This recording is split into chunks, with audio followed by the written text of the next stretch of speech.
Ce programme vous est présenté par la région Grand Est. 24 heures en Alsace vous est présenté par le Crédit Mutuel. Une banque qui appartient à ses clients, ça change tout.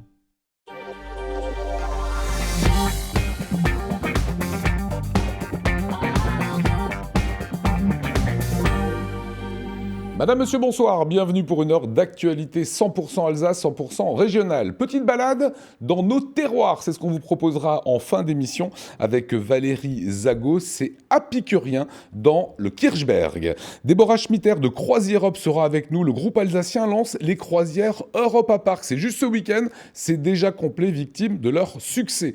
On parlera de réseau de chaleur. Réseau de chaleur, forcément, ils sont allumés maintenant en Alsace avec Nabil Benasser, directeur général de la CIBAR, Joseph Lehmann et Michel Siat du groupe Siat. Juste avant cela, évidemment, ce qu'on vous propose, c'est un tour sur l'actualité régionale. Anna Britz.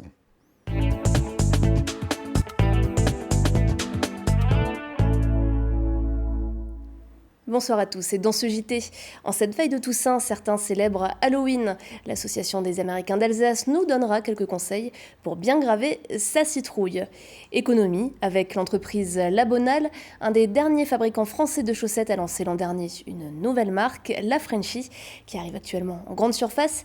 Et puis patrimoine à Wissembourg, nous vous emmènerons à la découverte du palais Stanislas en cours de rénovation. Et c'est l'un des derniers fabricants français de chaussettes. Et il a plusieurs fois failli mettre la clé sous la porte, mais il fête aujourd'hui ses 95 ans avec une nouvelle marque. Il s'agit de l'entreprise alsacienne Labonal. Basée à Dambar-la-Ville, elle mise sur le Made in France pour se relancer. Et a lancé il y a un an une nouvelle gamme, la Frenchie, pour toucher plus de consommateurs. Gilles Kunz et Cécile Motz. Les bobines de fil s'agitent et on devine peu à peu la forme de l'objet final. Dans les locaux de l'usine Labonal, c'est la chaussette, la star. Mais qu'elle soit pour petit ou pour grand, brodée ou pas, toutes ont en commun un liseré tricolore et chacune suit le même chemin. Donc là, les chaussettes, elles viennent du formage. Et puis là, je suis en train d'appairer, ça veut dire voir s'il y a des trous, des défauts. Et donc après ce passage chez moi, elles vont aller à l'étiquetage. Et la petite dernière née dans l'usine de Dambac-la-Ville, c'est la Frenchie. Une nouvelle marque créée il y a tout juste un an par Labonal pour surfer sur le 100% Made in France. Ses composants sont tous français et ce n'est pas là ses seules particularités. On a eu envie d'aller encore plus loin que simplement d'utiliser les matières premières françaises. C'est également de remettre l'humain au cœur de l'industrie textile et aussi nos salariés. Donc sur les packs, vous allez retrouver les photos de nos salariés. Ça a été un petit challenge de se mettre en avant et de se dire on est là. Depuis le lancement de la marque, 60 000 paires ont trouvé chaussures à leurs pieds, ce qui représente environ 4,5% du chiffre d'affaires de l'entreprise. Des ventes encore modestes mais indispensables à la survie de Labonal.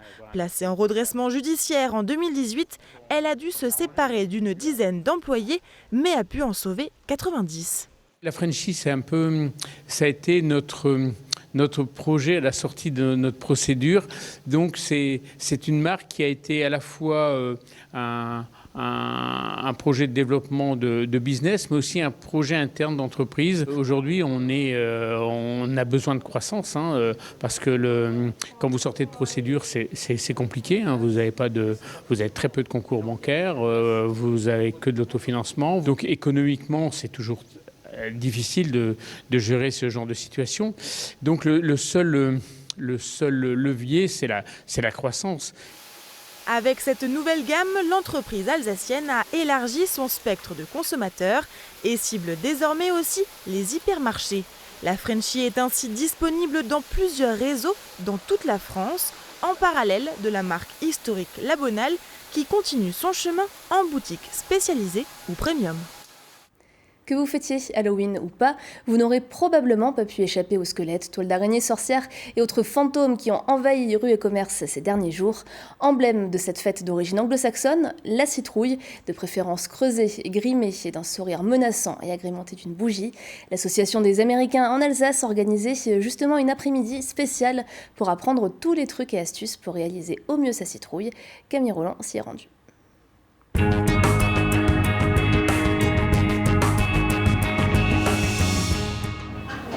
Maintenant, tu vas faire le nez. Tiens, je te le laisse. Tiens, non, tu la coinces là. Et tiens, maintenant, tu fais le nez. Et voilà. On avait dit qu'on ferait un nez en triangle. Alors, c'est à toi de faire de l'imaginer. Dans la cave du café du 7e art, les petites mains s'activent pour creuser des citrouilles. Une tradition suivie par de nombreux Américains avant la nuit du 31 octobre. Alors, qui réalisera la plus effrayante citrouille, à chacun sa technique. Là, on a compté faire des yeux avec, genre comme ça, là. Ici. On a compté faire un nez en triangle à partir de la base, là. Qui est ici. Après, on a fait une grande bouche, là. Et après, on va compter tout découper à partir de la bouche, les dents et tout ça. Avant de faire des trous qu'on ne pourra pas reboucher, on va faire des dessins. Et après, je vais le laisser libre cours à son imagination. Mais elle va être, d'après nous et nos moyens, effrayante. C'est le but, ouais. Une citrouille sympa n'a pas lieu d'être. On creuse une citrouille qu'on a déjà vidée juste avant. Et en fait, chacun de notre côté, on fait notre citrouille. Donc ça fera 2 visages, en fait. Voilà. Et comme ça, après, on mettra notre première lettre de prénom. On fait des designs différents. On essaye de faire que ça soit un peu épeurant. Mais normalement, la tradition du Jack-o'-lantern, c'est des yeux en forme de triangle et une bouche et qui laisse des dents un peu espacées. Très appréciée outre-Atlantique, la fête d'Halloween est l'occasion de suivre toute une série de traditions. La décoration des maisons, les parades, la collecte de bonbons, mais aussi la découpe de la citrouille, souvent consommée ensuite en soupe. Halloween est arrivé en France, donc on décore nos maisons. Les enfants font la tournée des bonbons, mais après on creuse pas tellement de citrouilles, c'est vraiment typiquement américain. Mais aux États-Unis, c'est beaucoup plus important qu'en France. Ils font vraiment énormément de décorations. Aux États-Unis, on leur inculque plus cette valeur plus qu'en France. En France, pour cette fête en France, c'est juste pour rigoler, alors qu'en Amérique, il y a vraiment une signification. Chaque maison fait une citrouille et met une chandelle dedans, la met à l'extérieur et quand les enfants viennent pour chercher les bonbons, il y a les citrouilles pour les accueillir. Chaque année, Peace Productions renouvelle ce moment convivial à Strasbourg. L'association célèbre des événements comme la fête du 14 juillet, Thanksgiving, ou encore, comme ici, Halloween. Son but, promouvoir l'art, la culture et le divertissement américain. À l'origine, la fête est celte. Chaque année, on vidait des betteraves et navets pour les tailler en forme de tête de mort. Aujourd'hui, c'est la courge orange qui a pris le dessus.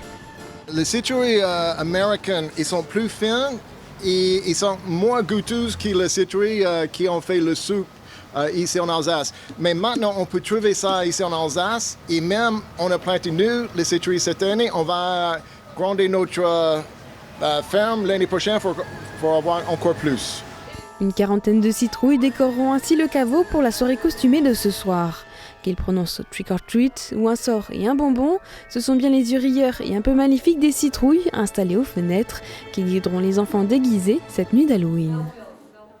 Et puis une fête en chassant une autre, la préfecture du Bas-Rhin a annoncé aujourd'hui l'ouverture exceptionnelle des commerces à Strasbourg pour les 4 dimanches de l'Avent, soit les 1er, 8, 15 et 22 décembre. Et puis un peu d'histoire maintenant, vous avez peut-être entendu parler du palais Stanislas à Wissembourg. Ce bâtiment est classé monument historique et a été racheté au conseil départemental par 2 Allemands en 2017. Ils comptent habiter les lieux et prévoient un budget de 3 millions d'euros pour restaurer le bâtiment. Antiquaire et libraire, Kurt Götz est l'un d'entre eux.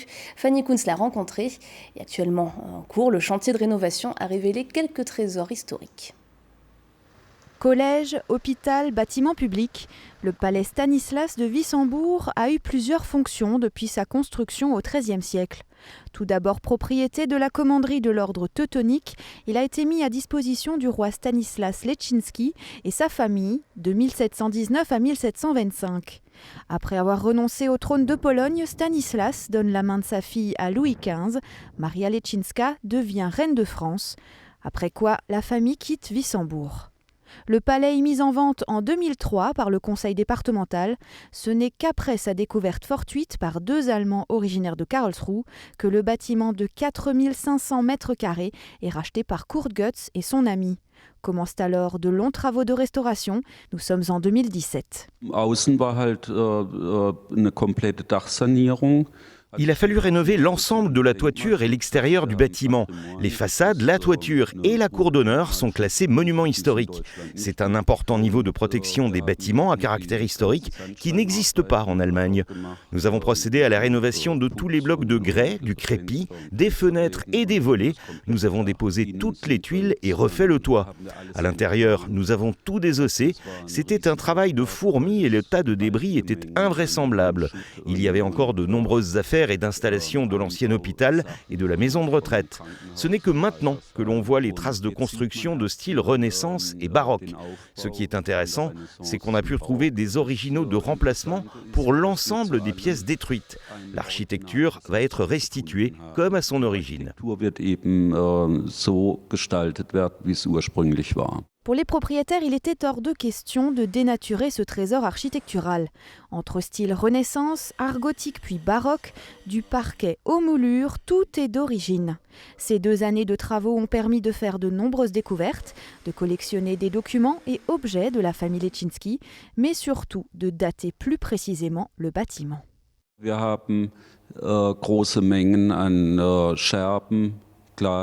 Nous avons trouvé de nombreux débris de verre, de céramique, mais aussi des blocs de pierre.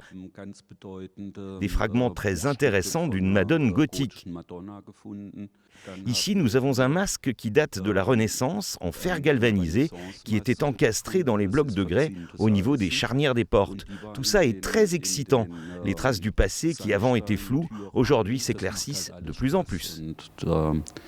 Verdichtet sich jetzt auch immer mehr das Bild, das vorher halt sehr undurchsichtig war. Le gros œuvre étant pratiquement terminé, le jardin devrait être quant à lui arboré selon les récits historiques au printemps. Place maintenant à tous les travaux intérieurs, du sol au plafond. Les propriétaires espèrent s'installer au palais dans les 2 années à venir. Et on finit ce journal avec l'image du jour, Oliviane. Je ne sais pas si c'est un métier d'avenir, mais l'Écomusée d'Alsace organise la semaine prochaine un stage d'initiation à la traction bovine. Animal plus placide que le cheval, je cite le communiqué, le bovin a une force tranquille et une obstination dans le travail régulier. Depuis la mise en place de ce stage en 2017, 40 stagiaires ont déjà été formés à Ungersheim et le stage de cette année affiche lui aussi complet. Petits exploitants agricoles, producteurs, maraîchers, bergers, viticulteurs ou encore vétérinaires, les stagiaires ont pour objectif la transmission de la tradition, le renouvellement, l'innovation et bien sûr le respect de l'environnement. Et comme le dit Mathieu Chanvillard, un bœuf qui avance ira toujours plus vite qu'un train en grève. Ah oui, Mathieu Chanvillard dit ça, c'est ce qu'on va voir. Merci beaucoup Anna Britz et Mathieu Chanvillard. Vous allez confirmer ou infirmer tout cela. Avec nous ce soir, Déborah Schmitter, on est ravis de vous accueillir de Croisi Europe. Et le rendez-vous du logement et de l'habitat, chauffez vos logements. C'est ce qu'on va voir avec Nabil Benasser, directeur général de la CIBAR, et Joseph Lehmann de Est Ménager. Soyez tous les bienvenus, on va regarder ce qui nous attend comme temps sur ce long week-end. Regardez. Voici la météo avec Velmin Froid. Velmin Froid au minéral naturel.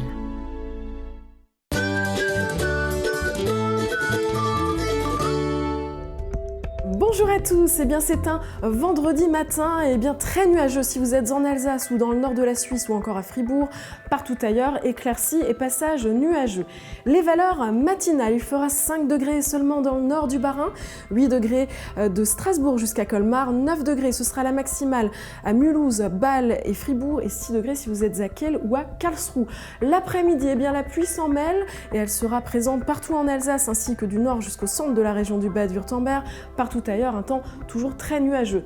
Les températures dans l'après-midi, il fera 12 degrés dans le col de Saverne, 13 degrés si vous êtes à Mulhouse, Wissembourg ou encore Karlsruhe et Kiel, 14 degrés si vous êtes à Strasbourg et Colmar et 15 degrés la maximale dans le nord de la Suisse. Un début de week-end bien pluvieux et des températures qui iront entre 16 et 17 degrés. En ce vendredi, eh bien, nous célébrons la Toussaint, le soleil se lèvera à 7h14 pour nous dire au revoir à 17h09. Je vous souhaite un excellent moment et à demain.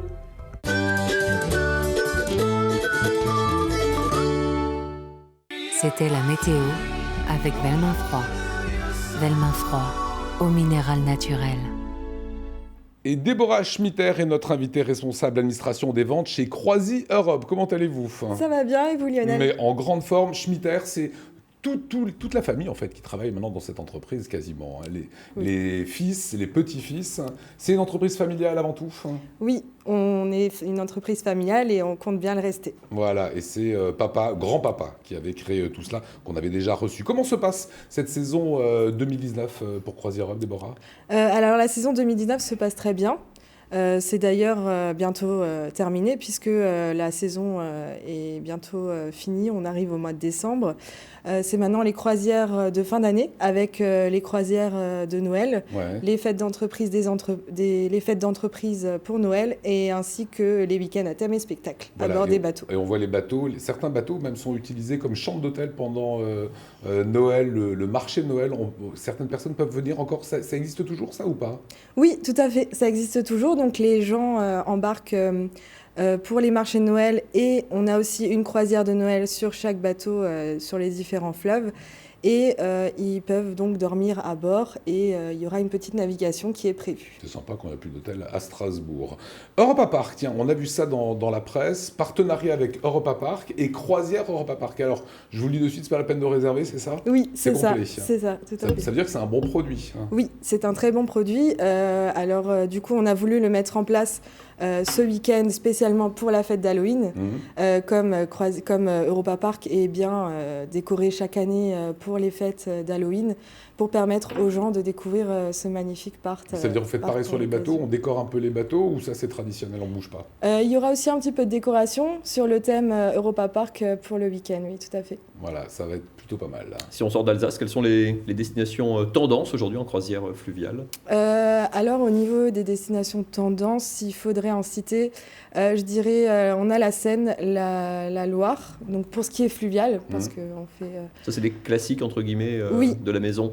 Les classiques, et on a aussi la Hollande, le pays des tulipes. Voilà, et bien sûr, et le Rhin évidemment. Que se passe-t-il là entre novembre et décembre ? Donc les bateaux, il y a quasiment plus de croisières, on nettoie les bateaux, on les entretient, c'est quoi votre activité à ce moment-là ? Comme je disais tout à l'heure, donc du coup on arrive fin de saison, donc pour nous les bateaux sont à l'arrêt pour la plupart sur les fleuves.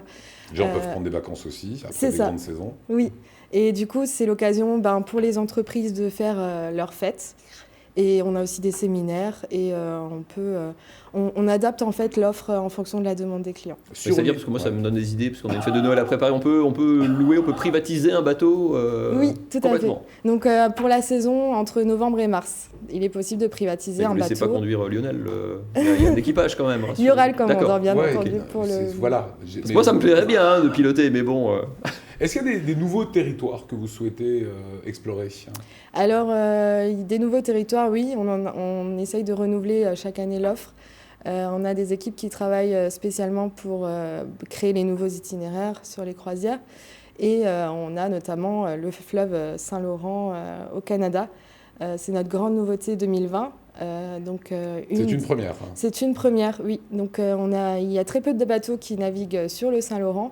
On est très fiers de pouvoir y aller. Pourquoi ? Parce que c'est compliqué, parce que les Canadiens n'ont pas l'habitude, parce que c'est techniquement un fleuve compliqué à naviguer. C'est pas forcément que c'est compliqué, mais c'est surtout que ça a été un fleuve très sauvage.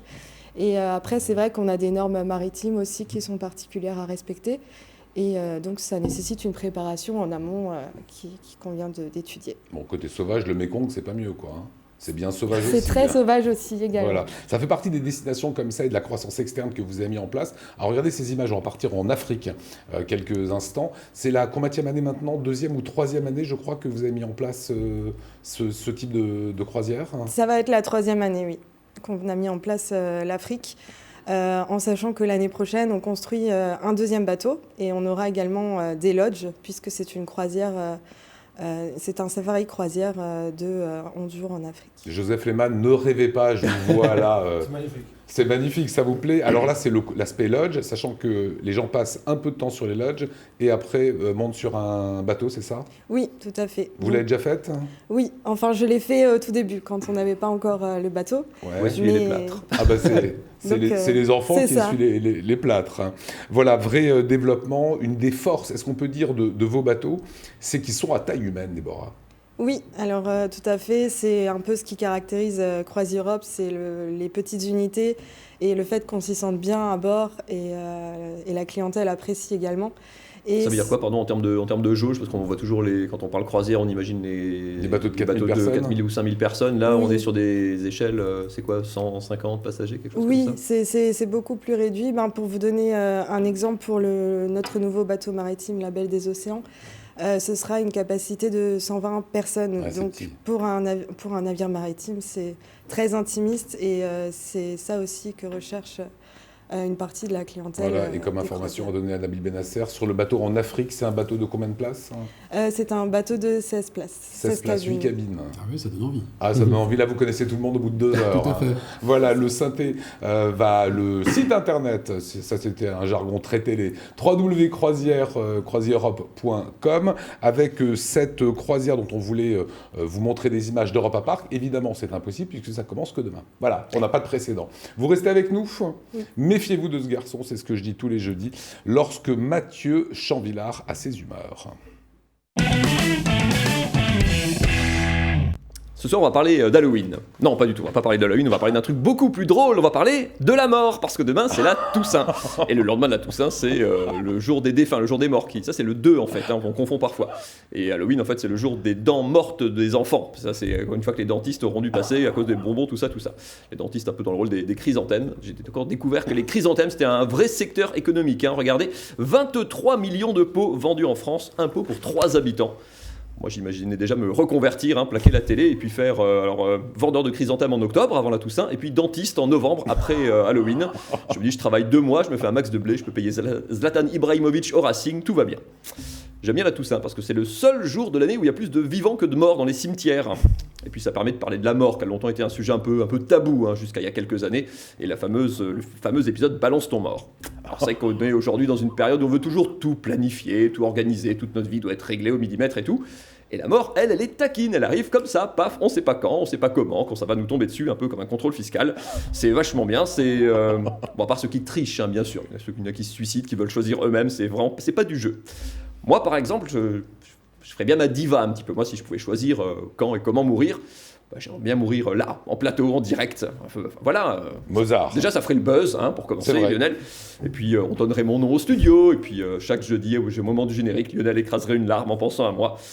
C'est un vieux fantasme, mourir sur scène, un peu à la Molière. Alors, c'est une légende, Molière n'est pas du tout mort sur scène. Il est mort après une représentation, chez lui, mais après une représentation du Malade imaginaire, comme quoi il avait un peu d'humour aussi. Il y en a un qui a fait mieux que Molière, et c'est un Lorrain, ça ne s'invente pas, en mourant lui littéralement sur scène et en pleine action, en plein ébat sexuel justement. C'est véridique, vous voyez l'article du Républicain Lorrain. Alors c'est un septuagénaire, mort en pleine action avec sa compagne du moment, une septuagénaire aussi, qu'il avait rencontrée dans la rue quelques heures plus tôt. C'est le coup de fou, c'est chaud. Alors pour un homme... Très égoïstement, c'est plutôt une belle mort. Moi, c'est vrai que si je pouvais vraiment choisir, non, je pense que c'est ça que je choisirais. Il faut juste reconnaître que ça laisse quand même sa partenaire dans un moment un petit peu gênant, outre la peine de perdre les talons, truc. C'est selon le moment de l'acte tourné, si le monsieur est dessus. Enfin bon, vous voyez ce que je veux dire, c'est un peu gênant quand même. Ça fait d'ailleurs un bout de temps que les Lorrains ont un problème avec la mort. Enfin, ils ont plein de problèmes en général, mais avec la mort en particulier. Vous connaissez bien sûr la place Stanislas à Nancy. Nommé comme ça en hommage à Stanislas Leszczynski, ancien roi de Pologne, beau-père de Louis XV et duc de Lorraine. On est donc au XVIIIe siècle. Et lui, il est mort non pas en combattant, sabre au clair, en chargeant, non, il est mort devant sa cheminée à Lunéville, chez lui, quand sa robe de chambre s'est embrasée un soir qu'il attisait les braises. C'est très con. C'est très con, c'est une mort douloureuse. Ce qui est d'autant plus douloureux, c'est les conséquences, parce qu'il est mort sans héritier mâle, et donc c'est le moment à sa mort où le duché de Lorraine passe à la France. C'est un peu l'origine de la théorie du papillon, vous savez, le battement d'aile à Sydney qui provoque un typhon, tout ça. Là, quelques braises, une robe de chambre en Lorraine, et puis qui c'est qui paye les conséquences des siècles après? C'est les voisins alsaciens qui n'ont rien demandé à personne. Voilà, ça c'est vraiment les grosses catastrophes, ça naît toujours avec une connerie au départ. Ce qui est important, en fait, pour finir, c'est quand même... On se rend compte que ce qui est important avec la mort, c'est que les gens qui restent après nous se souviennent de nous, que sur une note positive, que ça reste un bon souvenir, puis même qu'à la limite... ça ne les fasse pas pleurer, même éventuellement sourire.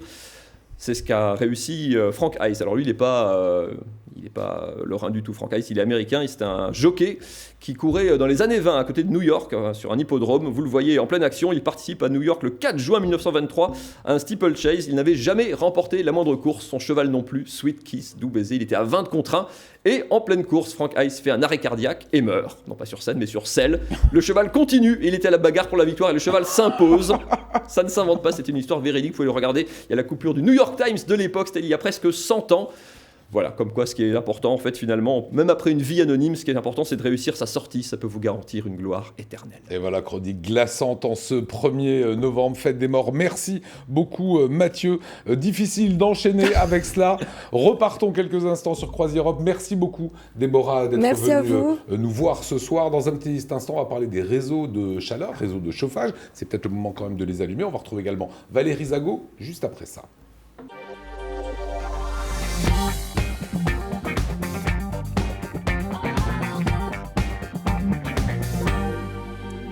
Retour en plateau et place au magazine du logement et de l'habitat avec la CIBAR.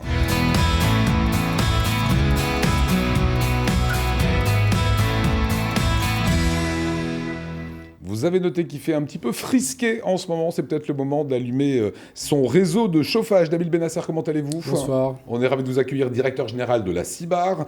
Joseph Lehmann, très grand, on ne le voit pas comme ça. Hein. Vous êtes de Est Ménager, Michel Siat, du groupe Siat. Vous êtes évidemment 3 spécialistes, on peut dire chacun dans votre domaine, autour de ce chauffage. Et c'est une filière spécialisée, Nabil Benasser, dans les réseaux de chaleur qui va proposer prochainement aux collectivités, aux petites mairies, des chauffages plus propres, en circuit court, donc on reste alsacien, et à des tarifs réduits. Vous qui connaissez évidemment parfaitement tout cela dans votre métier, les réseaux de chaleur, aujourd'hui vous souhaitez, comment je peux dire ça, élaborer une sorte de projet pilote qui permettrait d'accompagner tous ces élus sur des réseaux de chaleur. Ça consiste en quoi ?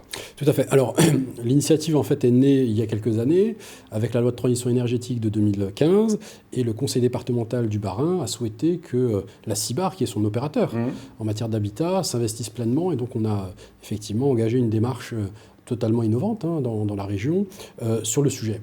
Alors, on est parti du postulat qu'on souhaitait d'abord une énergie locale. L'Alsace est une belle région dotée de beaucoup de ressources, un espace forestier qui est très important, un réseau hydrique qui est très développé, également de la géothermie. Très vite, on s'est orienté vers le bois pour plusieurs raisons. D'abord, un massif forestier considérable, c'est ce que je viens d'indiquer, plus de 83 000 hectares, dont la moitié, un peu plus, sur le département du Bas-Rhin. Une ressource proximité directe des territoires de consommation. Et très rapidement, on s'est orienté vers cette solution-là, avec un cahier des charges qui était assez strict, puisqu'on recherchait à la fois une énergie propre, qui coûtait peu cher, de manière à ce qu'on puisse baisser les charges d'énergie pour les locataires, un circuit court, vous l'avez rappelé, pour réduire l'empreinte carbone et évidemment le risque de rupture d'approvisionnement. Et on recherchait également une filière économique existante et structurée. Et là, très rapidement, on s'est rendu compte qu'elles existaient en Alsace, et notamment avec plusieurs scieries, dont la scierie Siat, qui est renommée, qui a des processus de fabrication qui sont éprouvés, et avec un système de contrôle qualité qui était très à la pointe. Alors, ce que je vous propose, c'est de voir une énorme chaufferie, d'accord ? Si vous voulez bien, Joseph Lehmann, évidemment, vous la connaissez, puisque c'est vous qui avez installé. Regardez ces images, c'est assez délirant. C'est tout le système de chauffage de la Méno, chaufferie de la Méno, qui est évidemment l'une des plus grandes d'Europe. Joseph Lehmann, combien de temps vous avez mis pour installer celle-là ? 5 mois avec une trentaine d'artisans. Voilà, c'est pas 3 jours ou c'est pas une semaine, c'est réellement 5 mois. Aujourd'hui, Nabil Benasser, vous souhaitez donner, on peut dire quasiment la même qualité de chauffage, puisque voilà, là on est exemplaire, mais à l'échelle de petites collectivités, voire de communes, un petit peu, j'en sais rien, une mairie, on chauffe une bibliothèque à côté, voire 2-3 logements. C'est ça. Très rapidement, grâce à cette expérience de la Méno, vous l'avez rappelé, on a imaginé étendre ce dispositif et mettre à disposition des communes barinoises des mini-réseaux en fait, de chaleur qui seraient en capacité à la fois d'alimenter des habitations, des équipements publics, vous l'avez rappelé, mais également demain des industriels qui pourraient effectivement avoir une énergie moins chère qui donnerait effectivement un levier en termes de compétitivité dans leur secteur d'activité. Sur la même technologie que la Méno, mais tout à fait, le même système, c'est-à-dire réseau de chauffage bois avec un circuit court alimenté par des scieries locales. Qu'est-ce qui séduit les communes? En quoi c'est un argument quand vous leur proposez, je sais pas, un immeuble, un lotissement qui sera chauffé de manière autonome, entre guillemets, par son propre circuit de bois et du coup pas raccordé par exemple, au gaz D'abord parce que c'est une énergie verte, ensuite parce que c'est une énergie moins chère, qui a des variations en termes de coûts sur 10 ans qui sont très stables, très faibles, et ensuite parce que les élus sont également des consommateurs locaux et qu'ils ont à cœur aussi de soutenir les filières alsaciennes et qu'on a des industriels qu'il faut soutenir. C'est un vrai argument quand on veut aussi implanter un projet immobilier. Tout à fait. Slimane, vous partagez évidemment cette vision. Les avantages, on peut en parler pour une commune? Les avantages pour une commune, c'est d'avoir déjà une chaufferie centralisée. Avoir tout simplement un tube dans le sol, isolé, très bien isolé. Et le gros avantage, c'est qu'on gagne beaucoup de place à l'intérieur des bâtiments. Dans une mairie, par exemple, où on a juste une petite sous-station, c'est-à-dire une armoire où on vient avec de l'énergie. On fait des économies avec une chaufferie unique? 30 à 40%. Oui, c'est ça, voilà, ça commence à parler. Et comment est-ce qu'on peut accompagner les élus? Ils n'ont pas d'ingénierie, ils n'ont pas de spécialistes. Comment est-ce qu'on peut les accompagner dans le développement de ce réseau de chaleur qu'ils ne comprennent pas forcément au départ? Pour accompagner une commune dans un réseau de chaleur, c'est avant, pendant, après. Avant, il faut avec un bureau d'études local, expliquer le projet, regarder quel est le besoin énergétique de chaque bâtiment, à quel moment de la journée. Bien dimensionné, pas trop, pas assez, il faut la juste mesure. Tout à fait, le dimensionner correctement. Et quand je dis pendant, c'est travailler avec des bons artisans locaux, et après, former l'équipe communale, tout simplement, des ouvriers communaux, qu'on va former à vider les cendres, faire l'entretien courant sur une chaudière. Voilà, et on fait des économies à terme. 30-40%. Voilà, on a parlé de ces pelés, ces petits granulés, Nabil Benasser. Michel Siat, vous les connaissez forcément, vous êtes même au cœur du dispositif. Ces systèmes qu'on évoque sont alimentés par des tout petits granulés, des pelés de bois. Si on parle de coût après l'électricité, on connaît le gaz, on connaît le fioul. Vous dites, et vous avez un graphisme à l'appui, vous dites que le bois et les pelés, c'est ce qu'il y a de plus intéressant. Oui, tout à fait. Comme l'a dit Nabil Benasser, c'est une économie, une source d'énergie particulièrement modeste en prix et qui en plus progresse beaucoup plus lentement que les autres. C'est ce que vous voyez. Alors on va voir la courbe justement, on va découvrir cette courbe qui est pas le gaz. Courbe SIAT ni CIBAR par exemple, c'est une courbe faite par le ministère des Finances. Alors je vous laisse nous la commenter en quelques secondes. Oui, ce que vous voyez sur cette courbe, d'abord c'est sur 10 ans, c'est de 2008 à 2018, et vous voyez en couleur le coût du chauffage avec différentes sources d'énergie. Tout en haut, en rose-violet, c'est l'électricité qui pendant longtemps était à peu près stable et qui maintenant monte et va continuer à monter, sans doute plus rapidement. Et le jaune tout en bas? Et alors les deux jaunes sont le granulé, soit en vrac, soit en sac. Vous voyez que ça a démarré vraiment il y a peu d'années. Et vous voyez que c'est à peu près constant. Il y a des variations en fonction des hivers, mais globalement, le coût du granulé a peu monté. Il suit le cours du bois et de l'acier, et beaucoup moins en tout cas que le pétrole et le gaz. Voilà. Comment est-ce qu'on peut être assuré d'avoir du granulé s'il y a un hiver plutôt rigoureux, savoir qu'il n'y aura pas de pénurie de granulé, Michel Siat? C'est une très bonne question et la réponse est relativement simple. On a des stocks et il faut d'abord savoir que la forêt française est une forêt qui est bien gérée et l'accroissement de la forêt est supérieur à ce qu'on coupe, et c'est le cas notamment pour les Vosges et pour l'Alsace. Et le deuxième point, c'est qu'on a une unité de production de 120 000 tonnes par an, quand la consommation alsacienne est même pas la moitié. D'accord, donc il y a de la marge. Il y a de la marge. Pour l'instant, il faut qu'on aille vendre à Lille, à Paris ou à Lyon. On rêverait de pouvoir nous centrer sur la région. Quand vous êtes lancé là-dedans il y a quelques années, j'imagine que vous espériez que ça allait marcher, vous voyez déjà venir le succès de ce mode de chauffage, y compris sur des installations, pas forcément que chez des particuliers, sur des stations plus importantes. On a commencé avec 2 presses et 60 000 tonnes, et on s'est vite rendu compte qu'au bout de 6 mois, ça valait la peine de doubler. On avait prévu de doubler dans 2 ou 3 ans plus tard. On l'a fait tout de suite. Et vous avez 4 presses maintenant, c'est ça? On a 4 presses, 120 000 tonnes. Et on travaille au nominal tant pour la production d'électricité que pour la production de granulés depuis le début. Je voudrais qu'on revienne, Jeff Lehmann, sur ces réseaux de chaleur. C'est quoi la clé finalement pour que ça marche? Et surtout, comment un maire, un élu va piloter tout ça, quoi? Le pilotage aujourd'hui se fait à distance. Il y a personne qui doit rester dans une chaufferie. Un élu pilote sa chaufferie depuis la maison, il pilote sa chaufferie depuis le bureau de la mairie ou peu importe où, là où il a du réseau Internet. Donc la clé du succès, avant tout, c'est de prendre du bon matériel. Ouais, c'est ça. Du matériel de qualité et prendre des bons artisans. Bien évidemment, le combustible est très important également. Quand on réunit toutes ces choses-là, ça c'est la clé de la réussite. Le pilotage, c'est de pouvoir donner à un bâtiment, au moment T, la bonne quantité d'énergie. C'est-à-dire qu'il n'y a pas école pendant les vacances, pas besoin de la chauffer. C'est ce que Tout à vous fait. dites en gros? Pas besoin de la chauffer ou de réduire la température. C'est pour ça qu'on travaille toujours avec des grandes réserves d'eau.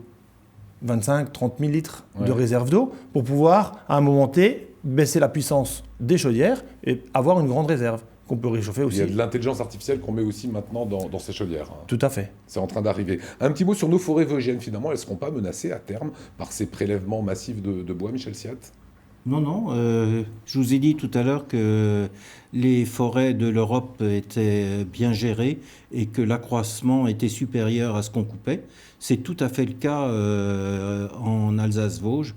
Et on est parfois juste au niveau du sciage lui-même, mais pour la matière première, pour faire des granulés, on est loin d'utiliser tout ce qu'on pourrait.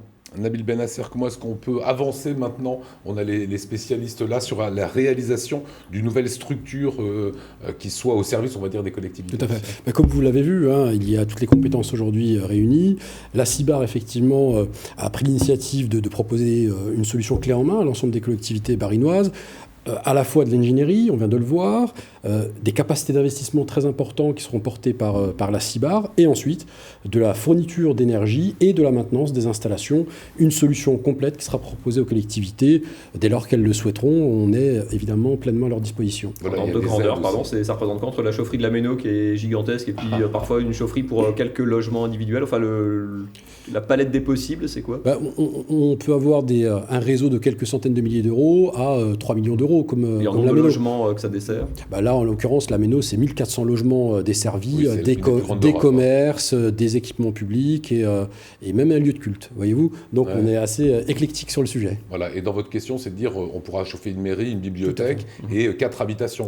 C'est possible, Joseph Lehmann, d'avoir ces jauges-là? On peut, en cours de route, sur le réseau de chaleur, brancher d'autres bâtiments dans le futur. D'accord. Maintenant ou demain ou dans 5 ans. C'est tout à fait évolutif. Voilà, cette structure est en place très prochainement, c'est ça, Nabil Benasser? On est opérationnel aujourd'hui. Vous êtes opérationnel aujourd'hui, c'était le lancement. Merci en tout cas d'être venu sur le plateau. Fin de ce magazine du logement et de l'habitat. Et comme tous les jeudis, on va retrouver nos terroirs avec Apicurien, Valérie Zago. Moi, je vous dis à lundi. Bon et long week-end. Salut.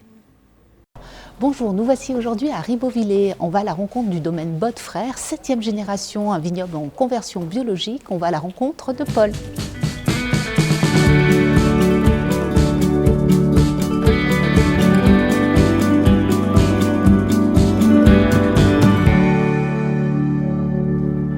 Bonjour Paul.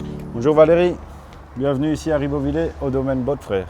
Merci de nous accueillir chez vous. Aujourd'hui il fait quand même très beau, belle journée d'automne, l'occasion idéale pour parler du Grand Cru Kirchberg. On va le faire dans les vignes. On y va? C'est parti.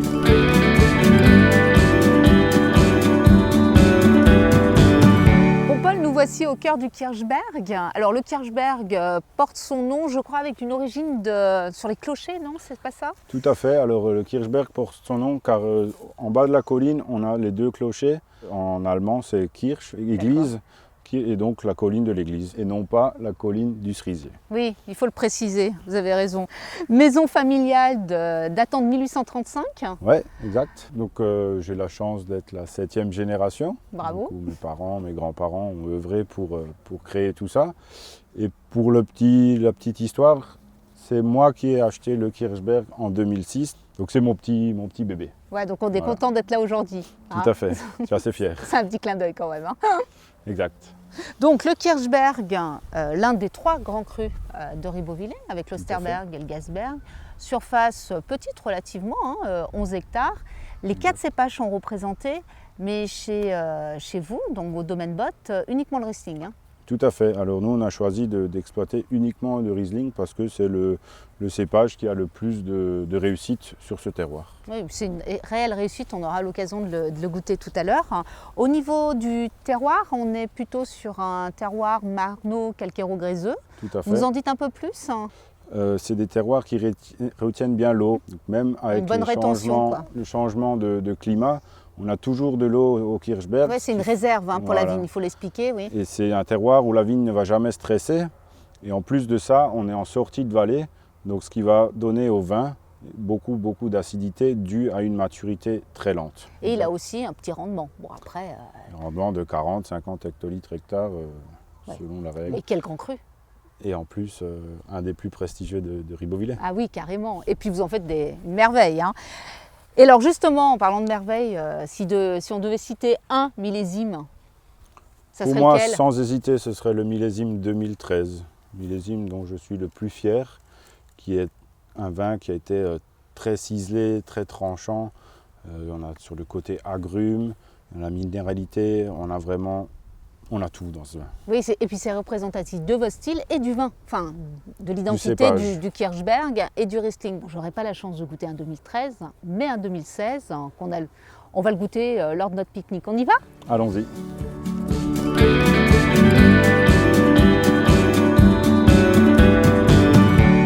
Me servir, Paul, un Riesling, donc un Kirchberg de Ribeauvillé, donc c'est donc un grand cru, on est sur un 2016. Bon, la robe, elle est jaune or pâle, normale, très limpide, très brillante. Limpide, ouais. Il est jeune. Et au niveau du nez, ça donne quoi? Alors, aromatiquement, on est sur quelque chose de très ouvert pour le millésime. Ouais, très expressif pour un 2016. Très expressif et vraiment sur les agrumes, type pamplemousse, citron, mais des agrumes très mûrs. Oui, pamplemousse rose. Je sens même une pointe de figue. Ça prouve la complexité de ce vin. De ce vin, et puis même une note minérale. Oui, un peu pierre à fusil. Qui est assez prononcée. Ouais, qui commence à apparaître. Bon, j'ai hâte de le passer en bouche. On va d'abord trinquer. À votre santé, Paul. À l'autre.